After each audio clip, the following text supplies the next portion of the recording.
Welcome back to 2-minute tutorials. Let's get right into it. So, to get started in DaVinci, you first want to import media to the media pool. There is 3 ways to do this. First is to click the import media button. Then, go ahead and click the media to import.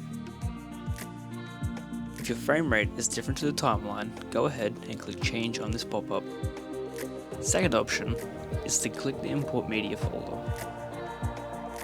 Here, you can import folders that contain the media you wish to import.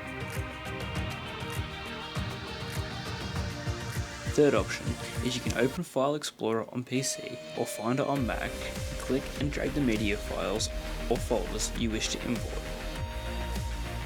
I hope this video has helped in some way. If so, like, comment and subscribe, and I'll see you all next time.